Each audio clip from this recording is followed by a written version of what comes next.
7:08, 8:07, hour number 2 of Awake with Jake on a Saturday morning. Be here until 8 o'clock. Then it's Paul Bryan and 8 o'clock with Drive Chicago.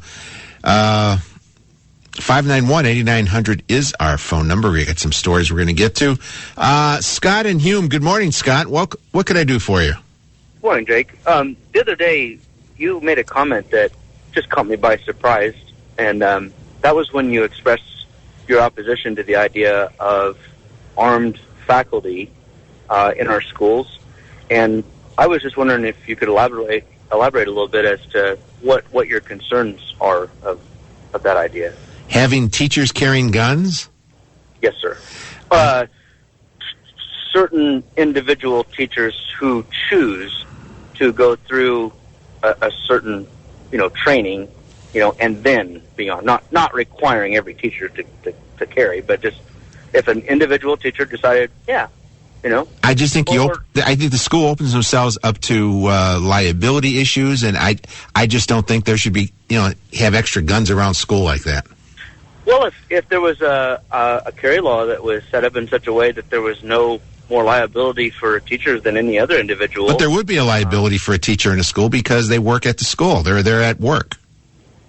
I'm not sure how that would apply any different. I mean, I guess I would look at Missouri, let's say, and so there's an individual in Missouri who decides, I'm going to get my CCW, and they do, and then they carry in their daily lives. And this is an individual that's a teacher, but of course, right now they don't carry in a school. But so now all of a sudden, all we do is just, okay, you can carry in a school, and it's concealed and it's.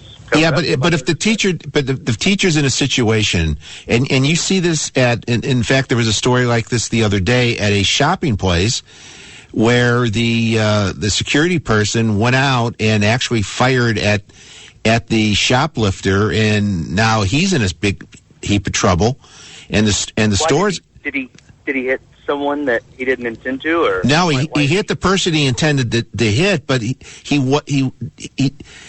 the situation did not call for use of deadly force because the person who was the shoplifter was fleeing the store, was in a vehicle, and was not presenting a potential harm to the person with the gun.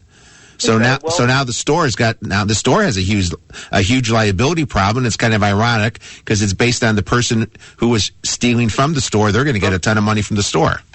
So I would submit that is what the problem is. What is?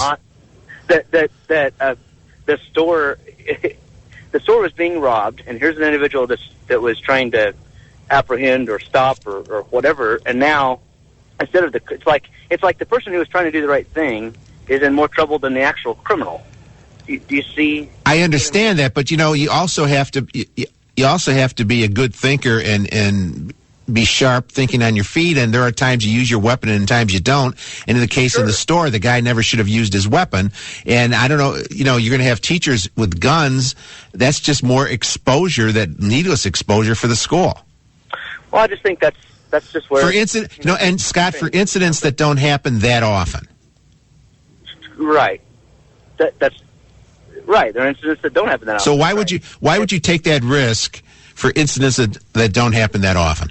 Oh, because it would only take one time of someone... You know what? Hey, Scott, we're all going to die. One day, we're all going to die.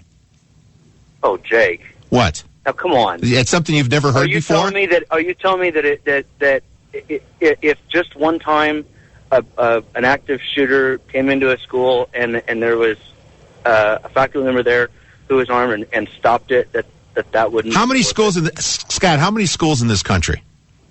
I don't know. Well, there's a lot. Bazillions, there's bazillions. And how many incidents have we had over the past 50 years? I don't know. Yeah, but at some point, it's risk and reward, Scott. But would you want to tell that to one of the parents who did lose a child at a school? I mean, yeah, but Scott, you got it. If it saves just one life, no, you can't have that. If it saves one life, you can't have that. Why do you think remember when Michael Dukakis was running for president, and what was the question that just derailed his potential presidency, his campaign? They asked about his wife being a rape victim, and they asked what he would do to that person, and that's why in court you don't have victims giving their say on what should happen, what the punishment should be for the perpetrators, because in his case, he was the governor of Massachusetts. You can't have that person deciding what the punishment is on something that's done on a personal level. You have to have somebody outside who can make a reasonable decision.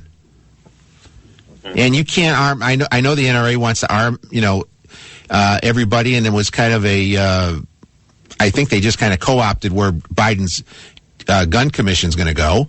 But you can't make every school safe. You cannot afford to make every school safe. And so then, do you not support then the idea of actual police officer being in the school? Do you not? There are some schools that have police officers right now, but you couldn't afford to put police officers in every school in this country. Right. That's the problem I have with that notion too. And we talked about this yesterday. Even if you lock down the school and you put bulletproof glass on every window so they can't break the glass somewhere and either shoot through it or go, break it and go into the school, that now you still have the question of the kids outside when they're getting on their buses. What do you do? Just, seal off the block so nobody can get on the block of the school? So the only alternative then is to remain in a situation where our kids are sitting ducks, gun-free zone. Our kids, you know what? Our kids are sitting ducks every day. If they go into a mall, they go into a movie theater, they go to the playground. Our kids are sitting ducks in a car driving to school every day. They're sitting ducks. We're sitting ducks. I'm not a sitting duck, but I know what you mean. All right, thank you, Scott. Merry Christmas. Merry Christmas. Yep, there you go. I'm just saying, do we have unlimited money? And even if you had unlimited money and did every school, sealed it up, you would have to do, and I said this on the show yesterday, you would have to do like, President has his house on the south side of Chicago, where they seal off the area for a couple blocks around it, and they have guard posts where you have to show security to even get onto the block you live. You'd have to have that around schools, every school. Because somebody can just drive on the sidewalk and wipe out a bunch of kids if they really wanted to. You can't protect yourself. Even the president. We've been shown in history. If somebody wants to kill the president, they'll kill the president. You can have all the security in the world, but if one person wants to give up their life, you can't guard against it. You just have to be sane in what you do, and have a balanced, reasonable approach. Harry in a truck. Good morning, Harry. Hey, Jake. Good morning, guys. As I was saying to the screener, it's not a matter of affording a police officer in every school because the money's already allocated. Why can't Rahm Emanuel give us on loan one of his bodyguards? He's got an entourage of bodyguards that are the money is already allocated for that. Burke has how many? The money's allocated for that. Yet you've got 10 officers guarding Rahm Emanuel 24/7, but not one of those guards is good enough to watch 36-year-old kids in a foyer. I mean, so the money's there. Well, but that'd be even if you took away one guard and you were able to show that there's a waste of one guard. That's still only one guard for one school. Granted, but when you look at all the bodyguards, these off-duty Chicago police officers that are protecting all of our aldermen, hey Harry, and so forth. You want to look at money? I said this yesterday. Look at the $450 million that goes for Big Bird. Okay.